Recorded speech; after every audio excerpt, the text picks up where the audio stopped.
On October 5th, 2021, Northwest News Network correspondent Anna King reached out to the heads of podcasting at KUOW.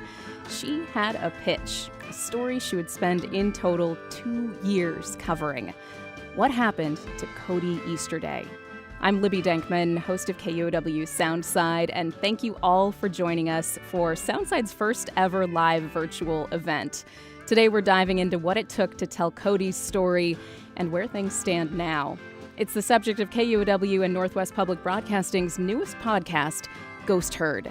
Since launch, Ghost Heard has been downloaded over 320,000 times and reached over 150,000 listeners.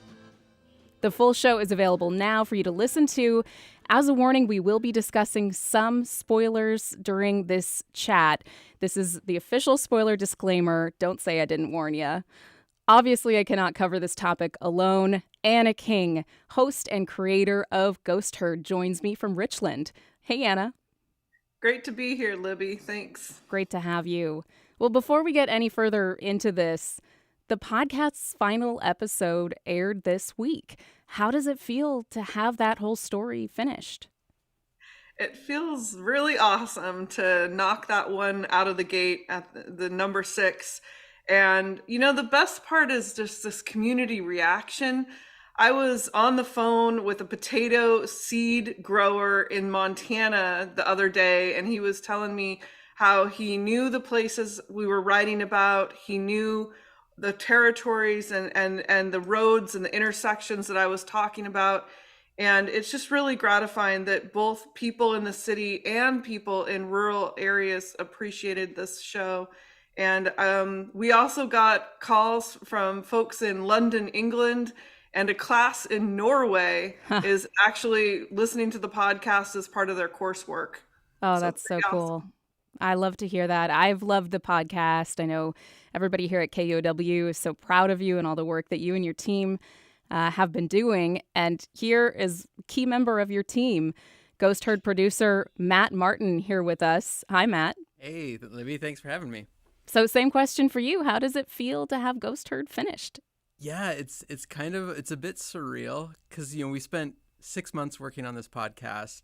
This full-time job, 6 months, and like 2.5 months of that was just writing and editing and rewriting and editing again.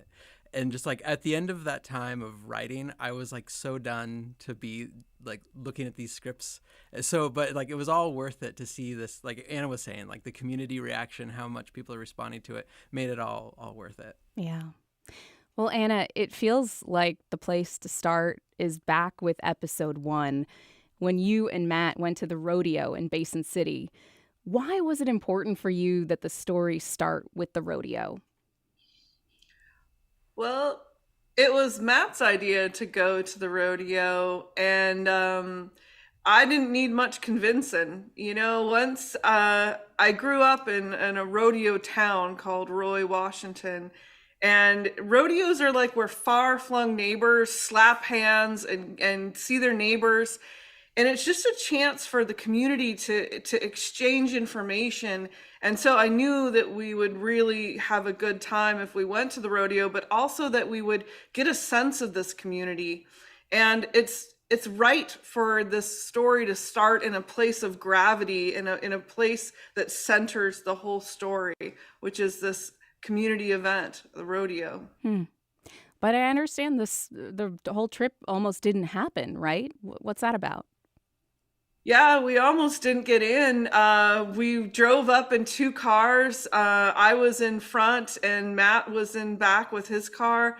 And we kind of were in the line to get in the parking lot. And they were kind of like, oh, you're with the media. And I was trying to talk my way in and say, hey, I would really like to go to this rodeo. And then Matt saw one of his bro-in-law's brother-in-law, and they let us in. And it meant all the world for us to be able to capture this whole event. And it was really something. Matt gave him a big bear hug, and then they waved us on in. Are you telling me it wasn't all your sweet talking, Anna?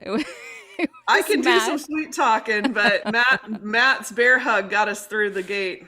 Matt, what are your connections to this area of Eastern Washington? I mean, why were you able to get access and Anna was, running up against a brick wall. Yeah, I mean, it's just by sheer luck. I mean, I grew up in Yakima, so I'm from Eastern Washington, and my sister married the son of a farmer from Basin City, and just happened to be that the person that was parking cars that day, like Anna said, was my brother-in-law's brother-in-law.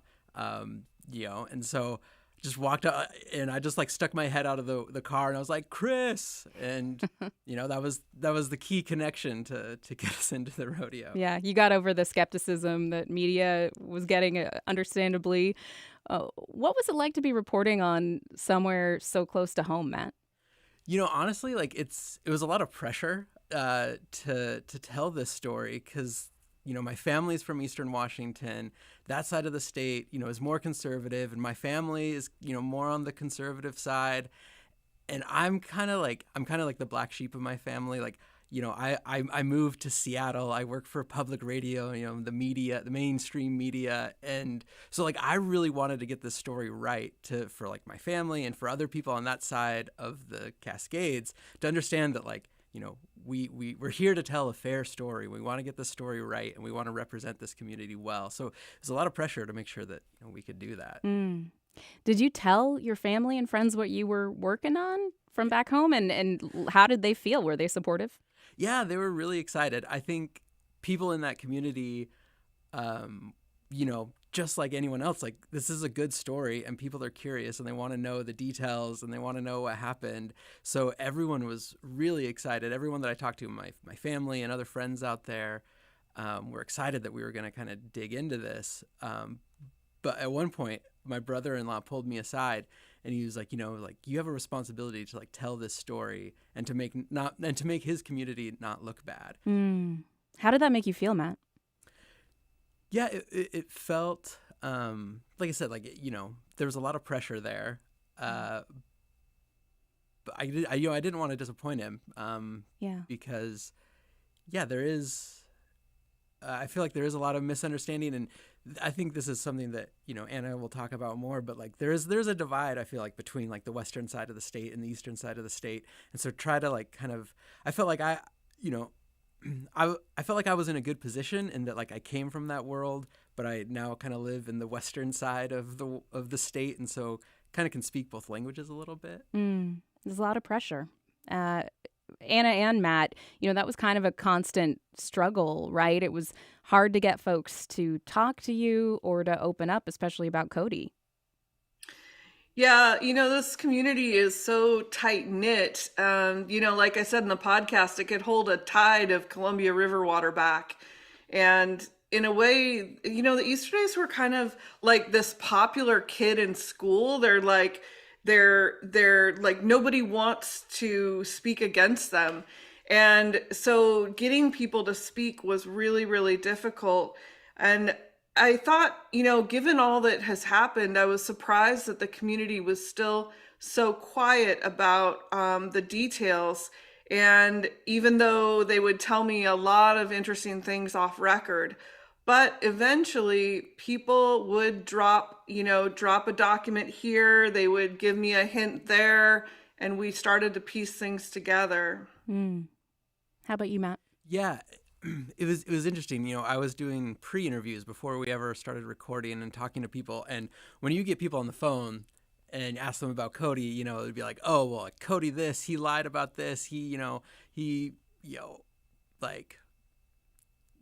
of like had a bad deal, or he didn't, he lied to me, didn't give me the money that I was owed, and all these stories. So people had a lot of opinions to talk about Cody. But then once you asked like, oh, well, can we interview you? They would just like clam up. They didn't want to go on record. They didn't want to be recorded. So it was, I feel like that was the hardest part of this, was trying to understand Cody and like show him as a character without really having people that were willing to go on the record about it. Yeah. And Cody wasn't going to talk to you directly. You mentioned in the podcast that you tried to leave a letter for him on his porch, but that didn't work out, right, Anna?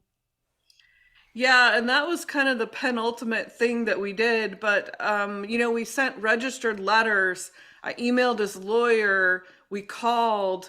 we kept a detailed spreadsheet of all the ways that we had tried to contact him, just to make sure that I didn't want to harass him, of course, but I did want the family to know that I was putting this story together. And if they did want to speak about it, I was open and welcoming their story. And then at the last ditch effort, I told Matt and Megan Farmer, our photographer, I said, we really got to go up to their house and just drop a letter on the porch or try to deliver it, just to make ultimate sure that we did not leave anything on the table when we tried to get their story. And so eventually we are in front of the driveway and I'm kind of sweating bullets. And Matt and Megan are like, I don't know if we should be doing this. And so we're coming up to the driveway, and I'm in the front seat next to Matt. He's driving. We're creeping down the driveway. I'm looking for guns and dogs. Matt's saying, I ain't getting out of the car.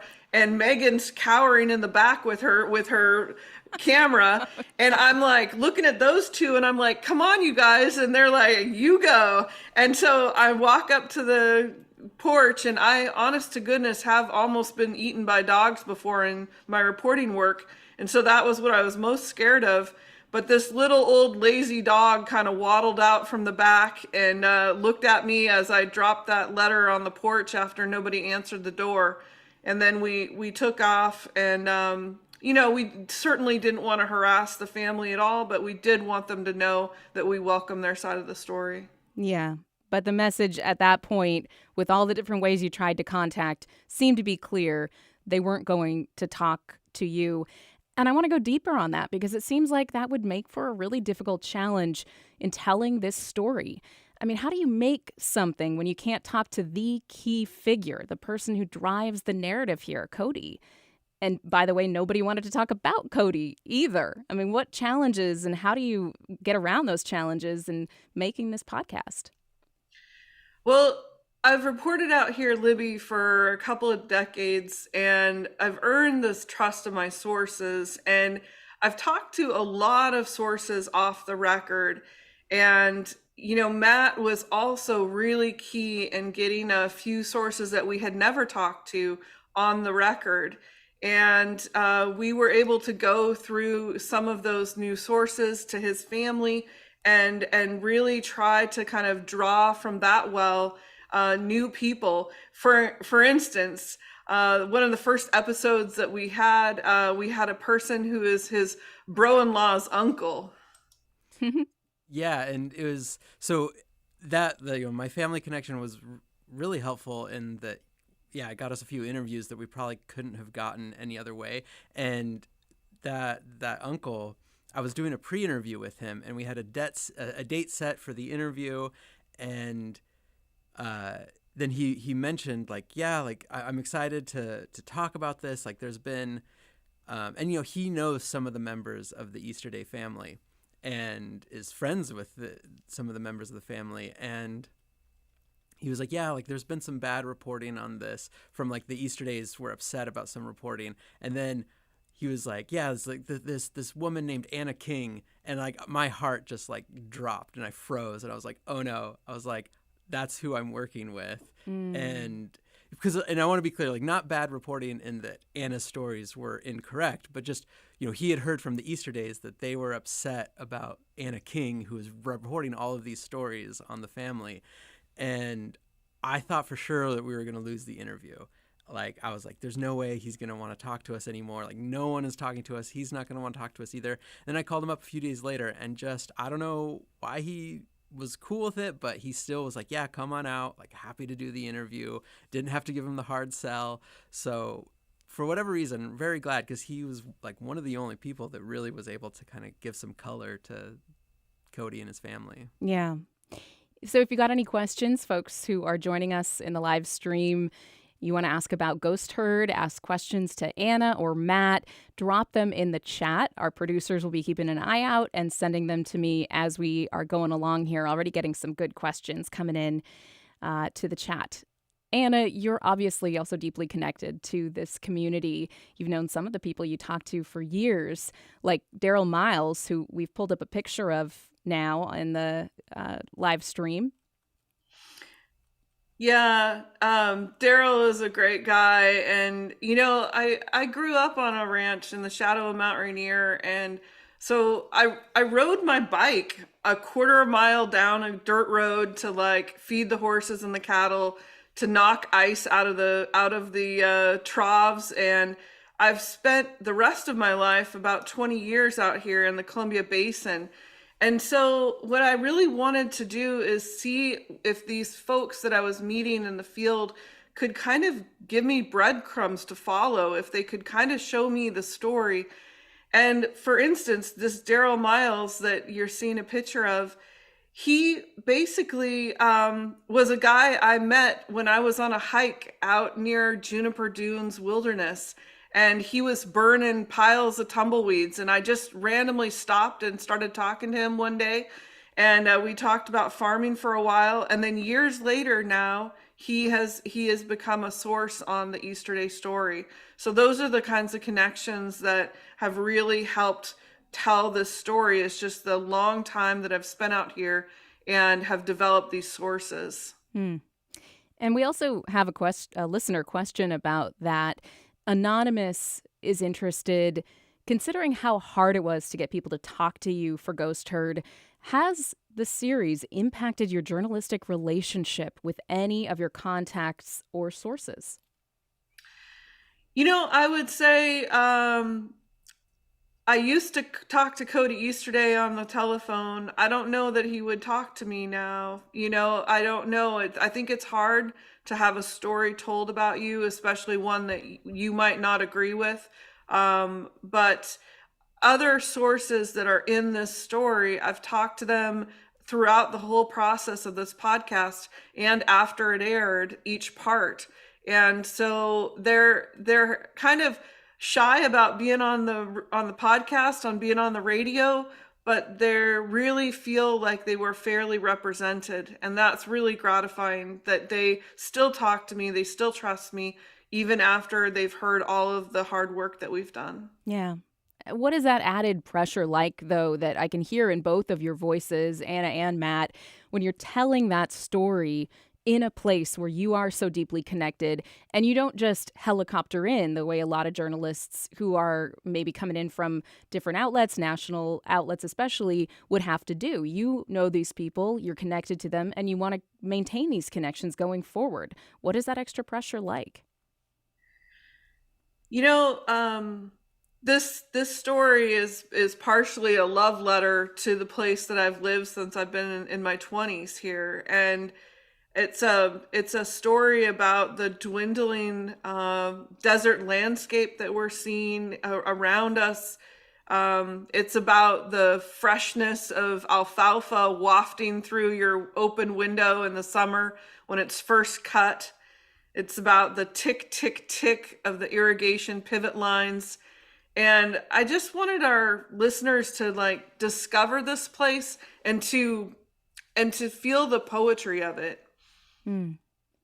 I've gotten a listener question that's kind of related to this, so I just want to shout out somebody asking, how has the podcast been received in the community? Matt, you have some information about that, right? Yeah.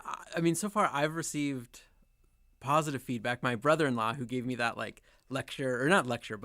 cautioned me about representing his community well, after the 4th episode that starts with Nicole Berg, the wheat farmer, and she talks about her grandfather not liking modern cabs because you got to eat dirt to be a good farmer.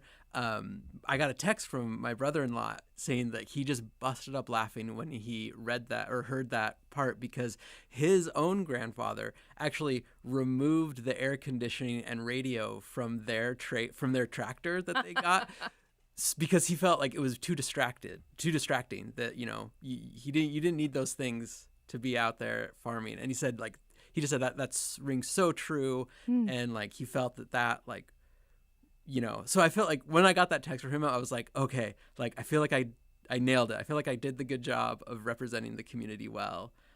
So it was very satisfying to get that text. Yeah, you're hitting a chord there. Before we go any further, let's answer another listener question. Could you explain a bit more about the missing 265,000 cattle? Wouldn't Cody eventually have to provide this number of cattle at the slaughterhouse? I thought he only recouped his cost when the animal was slaughtered, so I still don't understand how he defrauded Tyson of nearly $250 million. Yeah, that's a great question, Libby. And basically, for the listener, what's happening is that the Tyson gives money to Cody when Cody purchases new cattle, baby cattle, like little calves, and so he was inflating his numbers of those calves, and then he was feeding them on paper. So he was charging Tyson for their care and upkeep along the way, and then he just never finished that final part, which was bringing them to the kill plant because they didn't exist. So he was getting money for the upfront cost, and then he was getting money for the care and feeding, and that's how he did the swindle. Mm-hmm. Yeah, it's the money up front that is kind of key to that situation. It's not just that he gets paid on slaughter; it's that he gets paid up front and for the care and feeding throughout. That's helpful, Anna. This is really inherently a story about land and the people who work it and the dedication that they have to the land. We hear over and over from people about how connected they feel to their work and where they live. Like this story from Nicole Berg, a fourth-generation farmer who lives just south of Basin City. Here's Nicole talking about her grandfather, his connection to the farmland he toiled over, even impacted his burial, in fact. Oh, yeah, and he even got a pine box. It wasn't a casket. It was a pine box that he wanted to be put in. And I remember a call from my dad and my mom. Hey, can you go downstairs and bring us down some pillows and some blankets to put in this pine box for Grandpa? Because it's literally just a pine box, kind of thing. So, yeah. He wanted to be back in the dirt. Nicole's grandfather's connection to the land even impacted his burial there. But that land is changing hands now. As you report in Ghost Herd, large investors like the Latter-day Saints are purchasing ag property. We saw this happen when Cody's land went up for sale. Here's Addie Candib, Pacific Northwest Regional Director at American Farmland Trust. Here's what they had to say about access to land in our region. The Easterday Ranch properties traded hands at about $17,500 per acre, which is well above that average price, right?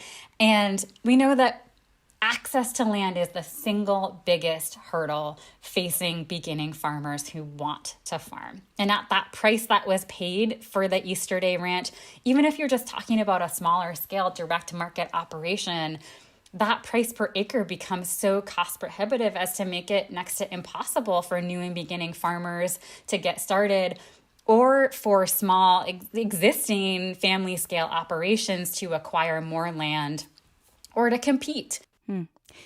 So where does that leave farmers now? Are there any protections or support systems in place for small farmers?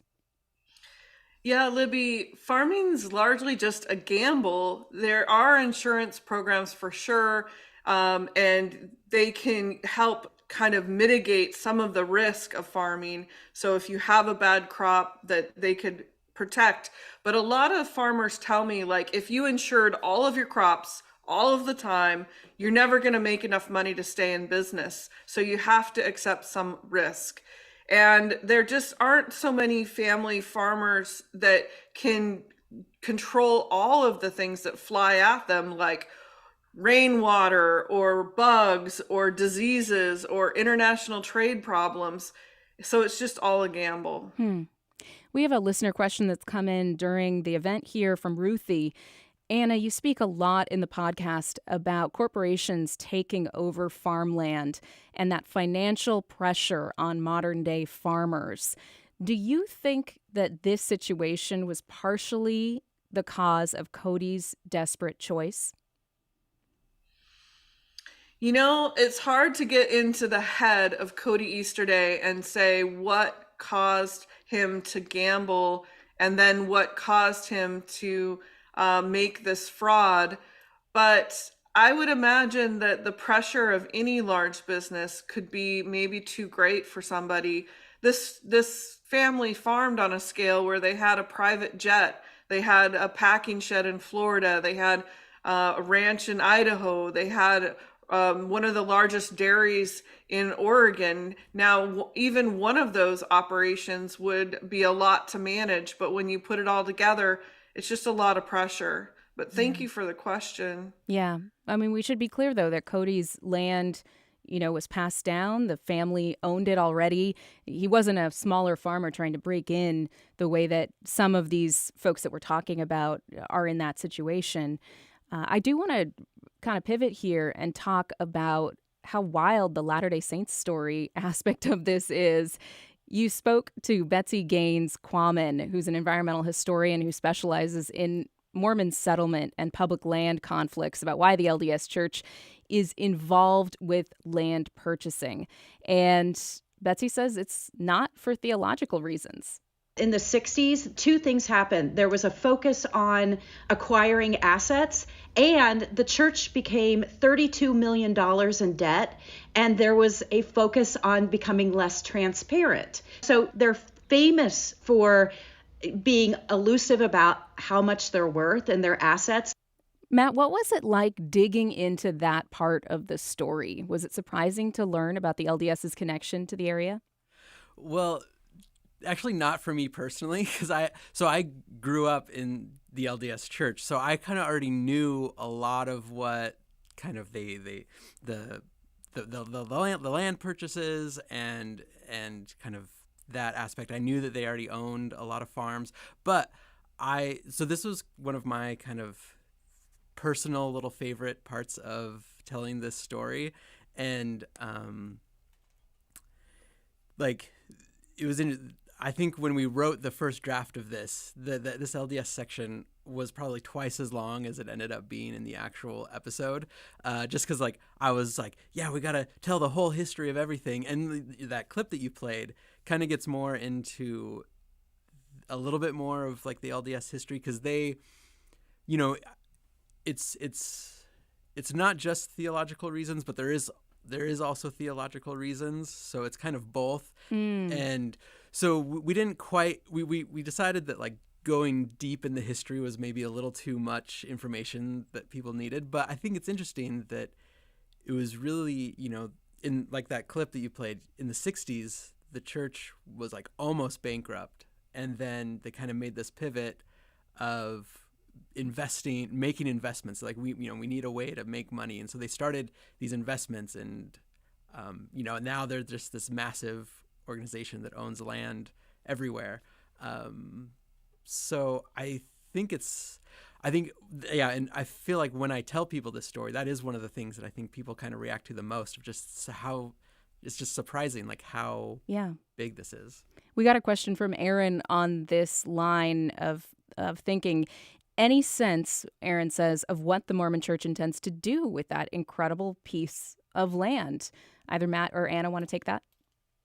Well, they're going to farm it. They're going to farm, a lot of high value crops, and it's prime Columbia River senior water rights, and they can grow crops that are more stable, like orchards or vineyards, but they could also grow high value crops like potatoes in that ground.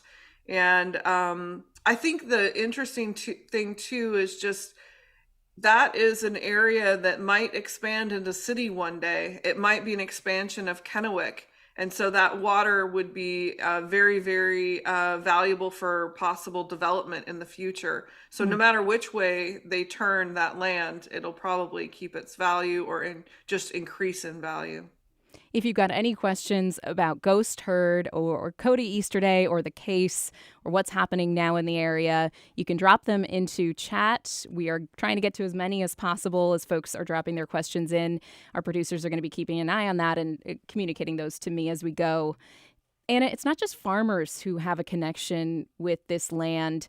You spoke about this in the very first episode of Ghost Herd. This land is all stolen from indigenous people. Now, you started the show's final episode with a dinner, and that dinner was at this fancy schmancy steakhouse. I love the moment when you say, I shouldn't be here. But there's this other feast that you recorded that actually didn't make it into the episode. Let's hear a little bit of that. So the foods on the table when they're set at feast, water is the first thing we take and the last thing we take a sip of. But a taste of the salmon, a taste of the various fishes, a taste of the various meats, a taste of the various roots, and a taste of the various berries are all done as a sacrament to remember the law that sustains our people, which is that if they take care of us, we have to take care of them in their home. That's a covenant we have with everything else that lives here, and a covenant with the Creator that gave us this fabulous place to live. Anna, what's happening in that tape? I could listen to Bobby Connor weave stories all day long, and we spent a lot of time with Bobby to bring this podcast. But what she's saying is she's talking about how Native Americans in the Washit religion and across the Northwest, they honor these traditional sister and brother foods that come into season throughout the year. The wild celery, the roots, the salmon, the elk, the deer, the huckleberries. And Armin Minthorn, a spiritual and religious leader on the Umatilla Reservation, told me it's kind of similar to when people go to Catholic Church and they receive communion, and that these small tastes of berries or roots or deer and elk, that they are actually for Native Americans like the deceased bodies and hearts of their family members, that they are seeing their relatives come back to them in these foods, and that they're honoring them so that they can go forward. And I've been to many of these ceremonies and to these religious bell ringing and singing ceremonies. And it's just amazing, the cacophony of sound, of the bell ringing back and forth, the drumming, the singing, and the joy of bringing these foods back into the world each year in a seasonal round, in a seasonal rhythm. It's just really wonderful to witness. Matt, how did you think about incorporating the stories and perspectives of Native people in Ghost Herd? Yeah, I mean, that was an intentional thing that we wanted to do from the very beginning of this. And during the summer, so I spent probably like 3 to 4 weeks of the summer out in Eastern Washington with Anna, reporting these stories.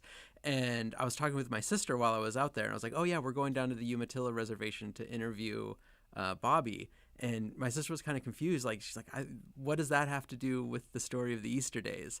And I feel like that was a good opportunity for me to kind of explain why it is connected. And it's like Easterday is kind of like the flashy, exciting story to get people listening, but really we wanted to tell a different story. We wanted to tell a story of the land and what's happening in this region, and the history and the power of land, because one of the central themes that we tried to focus on is the value of dirt, and who owns land has power.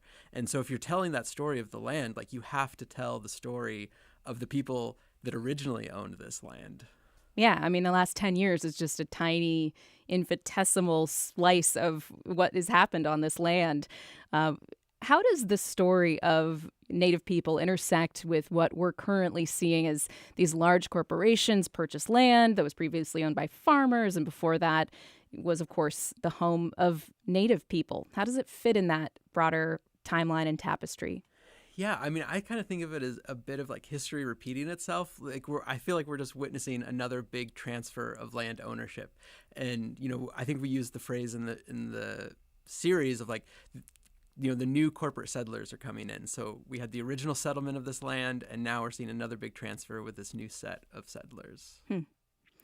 We received an interesting listener question from Anonymous, and they say, my husband and I look forward to each episode of Ghost Herd, but I think we hear different things in it. I am a longtime 40-plus year vegetarian for humane reasons. When I heard in the last episode when you said that cows grow too big for the saws in slaughterhouses, I cringed. My husband, a carnivore, did not. I'm curious, when you were producing these episodes, how did you think about how the series would or would not cover the issue of how cows are raised and killed in this country? Anna? I think that's a really good question. And obviously, we were hoping to reach the broadest audience possible and to really have things in the story for each person that listened to us. And so it is a tough subject. How cattle are slaughtered is not sometimes even breakfast talk. So you just need to think about all of the parts of the podcast. And it is a fact of life that there are cattle raised and killed in our country. And so to learn more about that is, I think, to become educated about the food system that we operate within. And so if we can just learn about all aspects of our life and the earth and where we live, I think we're better off. And even if it's a little bit hard to hear. And I did really consider what she's talking about, because, the way that our food systems have grown so large is something that I didn't even understand as well at the beginning of this podcast as I understand now. To see the whole scale of our food system up close and personal was really surprising to me. So thank you so much for that question. For me, that question also really highlighted this issue of perspective. In rural communities, these cows are a livelihood. Their raising and slaughter represents a payday for ranchers. But for some listeners, especially when we're talking about NPR folks in maybe, larger cities and suburbs, that idea may seem jarring, thinking about cattle growing too big for the slaughter, for saws, and how problematic that can be. Matt and Anna, maybe you can both weigh in on this. How did you think about how the story would land with people in farming communities versus us city folks? I wanted to get the difference between a hackamore and a halter right, between a filly and a heifer right in this piece, so that people in the rural towns would know that we knew what we were talking about and that we paid attention to the details. And it was funny during the podcast, the making of it, we would often have these discussions, Libby, about, well, what is that? And how does a tractor work? Or why do the tires wear out? Why don't they just use the same tires? And I'd have to find myself explaining these things, but it made me sharper, because as we had to explain it, then I could then translate that to the West Side audience or to a city audience. And Matt and the whole team would ask really great questions to help elicit kind of what I had in my head about rural life. And we wanted to reflect this story to an urban audience, but also be true with grit in the rural areas. Libby, I cannot tell you how many times Anna had to correct me when I used the wrong, that is not a cow. That is whatever. Steer. Yeah. How dare you use the wrong word? So it was a big education for me in making sure we were using the right words and representing, these cows and this culture and community correctly. Yeah. I don't know if I said you dare though, Matt. Matt dares.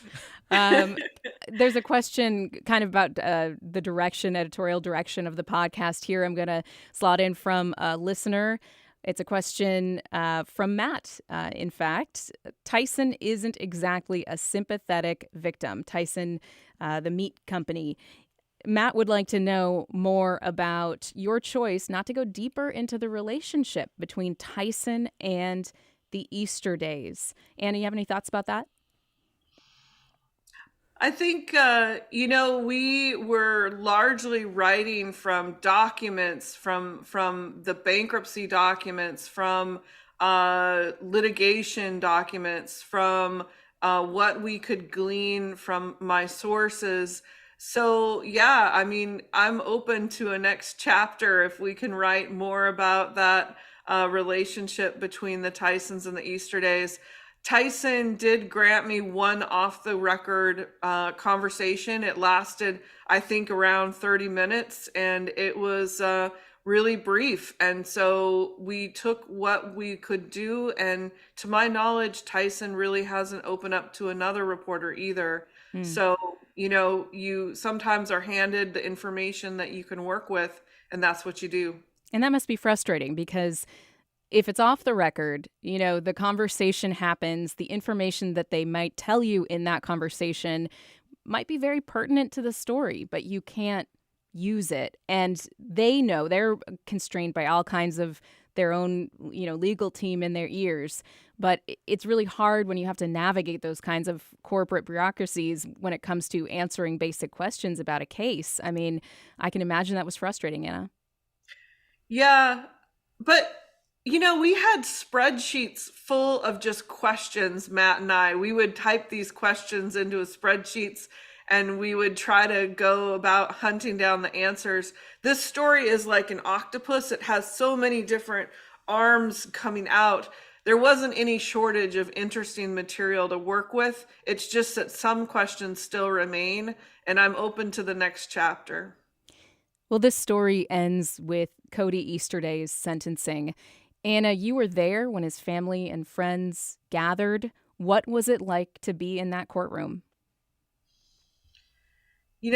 Matt and I walked up to the courthouse steps, and we got inside, and we opened this door that went into this corridor, and inside there were packed like dozens and dozens of people, and they were all standing in lines along the walls, and we kind of edged our way inside, and I got really nervous just waiting there for the court proceedings to begin.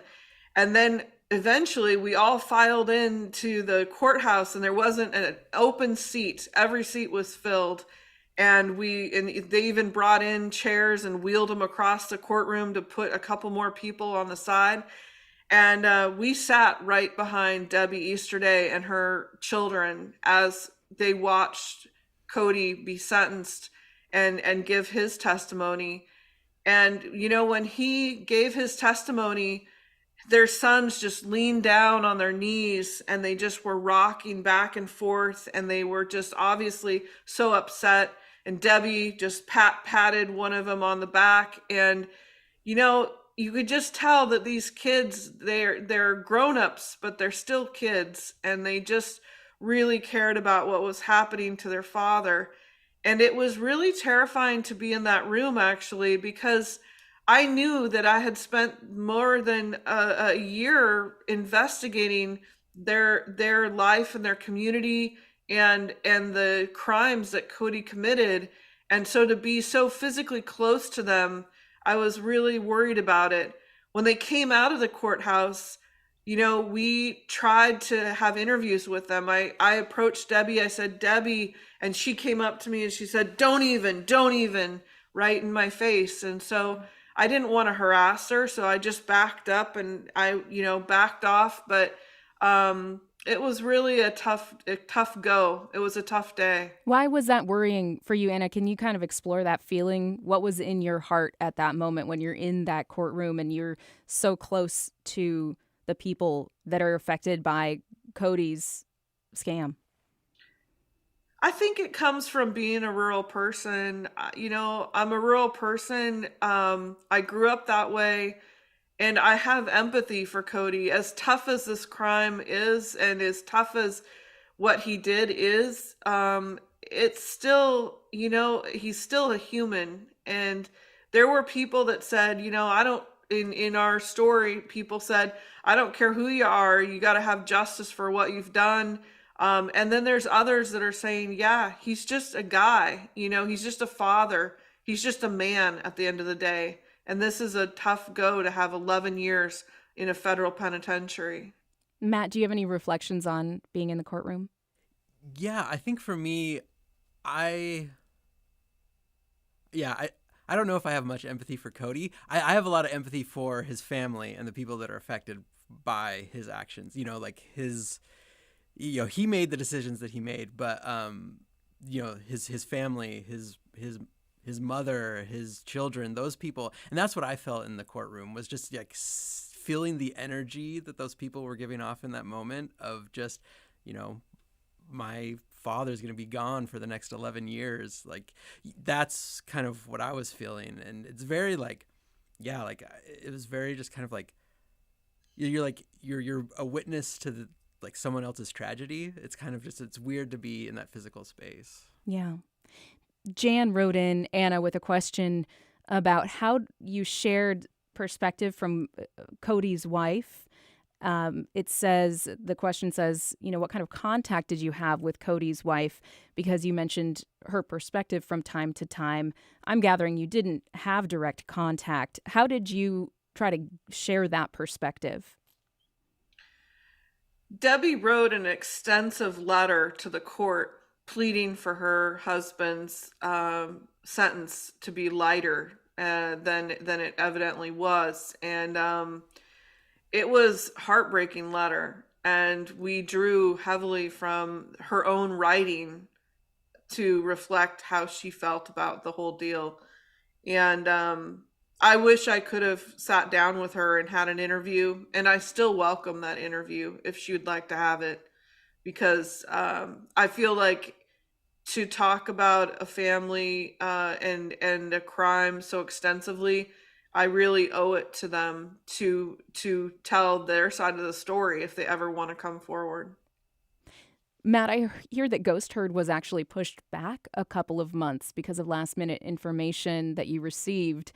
What was that information, and how did it change the story? Yeah, it was like Anna said, that letter that Anna mentioned from Debbie was in a court document, and we had pretty much finished our scripts. Like, the scripts were pretty much done, and we were supposed to release in November. But then when the trial happened and we got a bunch of new court documents that we didn't have before, and Debbie's letter was just one of many. There was probably probably a 40 or 50 page court document that was just full of letters from family members and friends, there were letters to the judge to say why Cody deserved a light sentence. And then there was also documents from the Tyson officials. So it was all this information that we didn't have before. And that really helped us fill in the gap. Because we didn't get those interviews with the people that know Cody in the community, these court documents helped us fill in those gaps. So we really just had to go back and rewrite all of the episodes, and we pushed the release back till after the holidays. But really gave us a lot of information that we didn't have before. Yeah. Anna and Matt, you spoke to Justin Farrell, a Yale professor and author of the book Billionaire Wilderness, while you were making the podcast, and we have a clip of what Justin told you. The West has always sort of been this place of possibility, this place of endless optimism, especially for settlers. This frontier idea that kind of pushed people outward toward the West, that underwrote this idea of manifest destiny and the sense of building a nation. And I wonder, with where we're at as a country, how that will shift the West and what that will become. What sorts of myths will replace the myths of old. Has telling this story changed how you think about the West, what it means, where it's heading? I'll take a stab at it here. It's a big question.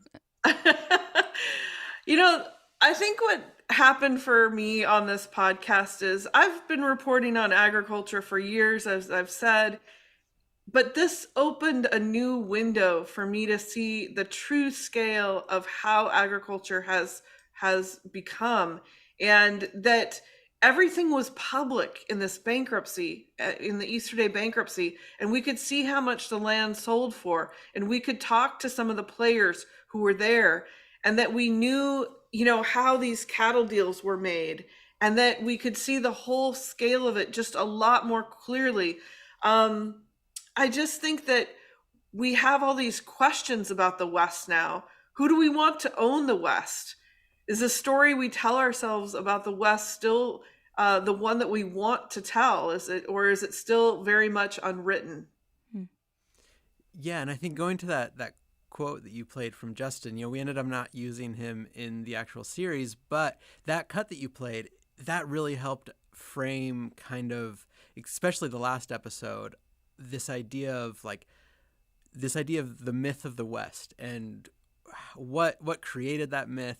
Is that myth, the go West young man and you can have an opportunity if you just own land? Like, is that real? Did it ever exist? And I think, I don't know. I don't have an answer for what comes next or where we're headed, but I think, it just feels like maybe that was never true. And yeah, so I don't know if I have a good answer for what comes next. Or maybe it was only true for, a very select group of people. Yeah.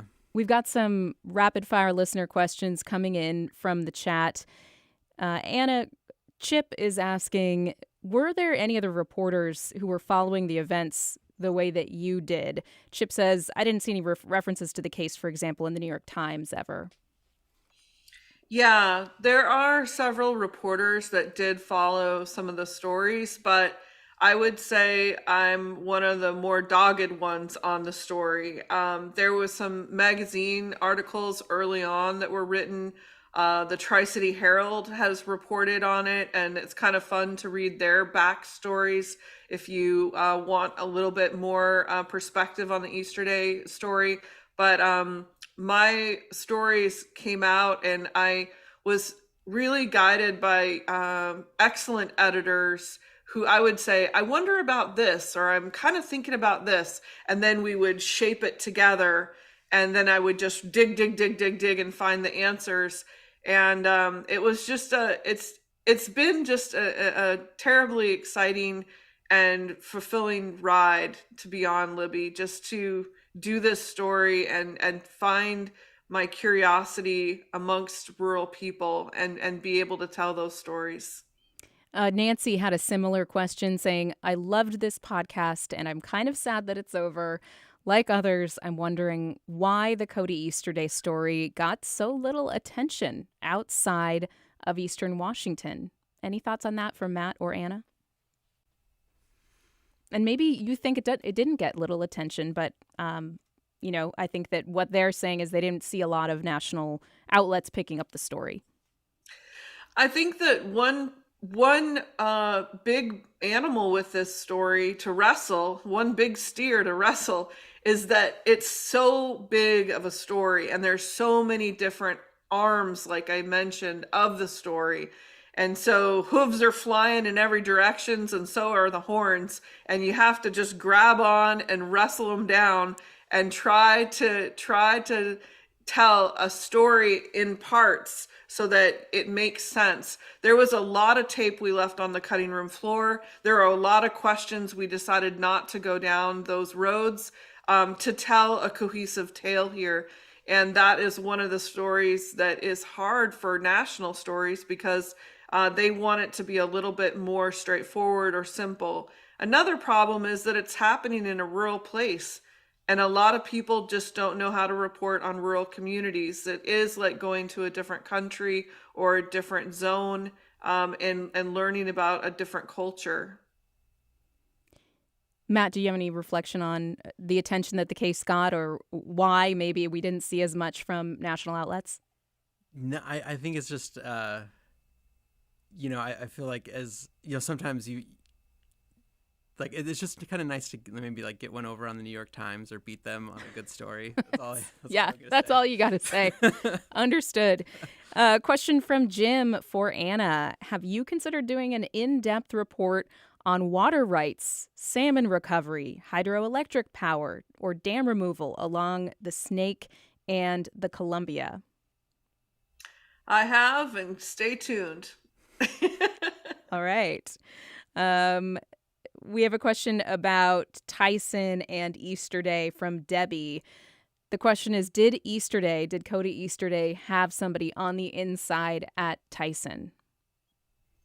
That's a really good question. And I've asked that question directly several times, and I have not been able to track down an answer yet. But if there's anybody out there listening to this to this cast that we're doing right now and they want to find some more information, please get a hold of me. That my email is readily available on websites if you just Google me. And I'd love to talk more about that if there's somebody out there that wants to have some answers. Question from Liza for Anna. You mentioned that the crowd in the courtroom was cool towards you because people did not appreciate the reporting that you did on the issue. Can you say more about that? Because to Liza, it seemed like you were very supportive of the community and you told a balanced story. Liza, thank you so much for that question. And I think that any community, when given a lot of scrutiny and when people are taking photography and people are, telling a story and people are interviewing folks in your community, it's kind of like holding a mirror up to somebody. And sometimes they like their reflection and sometimes they don't, and they think it should be different. And so it wasn't that I didn't think we were doing the best and most honest job that we could. It's just that sometimes when you hold that mirror up, it can be kind of an affront to a small community. And they're not used to the attention because it's usually a quiet place where TV cameras don't roam. So, but thank you so much for that question. I really think that we did our honest best to make a good, true, and accurate story. Final question from the audience. Do you have any other podcasts in the works about Pacific Northwest stories? And this question goes for Matt and for Anna. Anything you guys want to break here? Anything you want to plug? I guess all I can say is we're working on a few new stories, so stay tuned. Keep your podcasts fresh. Your podcast keep refreshing. Fresh. Yeah. Anna, anything you want to talk about? KUOW is a wealth of podcasts to listen to. Patricia Murphy, Libby Denkmann. Hey. There's so many people to listen to that are doing fresh work, and I'm excited for my next turn. And when I bust that out of the gate, you guys will know. And in the meantime, you're always on the newscasts. You're on Soundside. You're on Seattle Now. You're on all kinds of outlets over here. You're back to doing reporting in the community on a daily basis, and we're excited about that as well. That is the host and creator of Ghost Herd, as well as a Northwest News Network correspondent, Anna King, and Ghost Herd producer, Matt Martin. Thank you both for joining me. Thanks, you. Libby. Special thanks to KUOW visual journalist Megan Farmer. You've seen several of Megan's photographs during tonight's events, and you can see more of Megan's photos at ghostherd.org. Thanks to you, our audience, folks who listen to Matt and Anna's amazing work, and for all of your great questions tonight. You're listening on KUOW and KUOW.org. Thanks to our events team who helped make tonight's show possible. Hans Twite is our marketing, audio, and video producer. Robert Jacob Springer is our broadcast technician. Amelia Peacock is our marketing communications manager. Daphne Liu is our events producer. And Charlotte Duren is KUOW's events and partnership manager. This event was produced by Soundside's Sarah Leibovitz and Noel Gasca, with editing by Jed Kim. And a big thanks to you, a big thank you to our partner at this virtual event, Northwest Public Broadcasting. I'm Libby Denkmann. Good night, everybody. Thanks for joining us.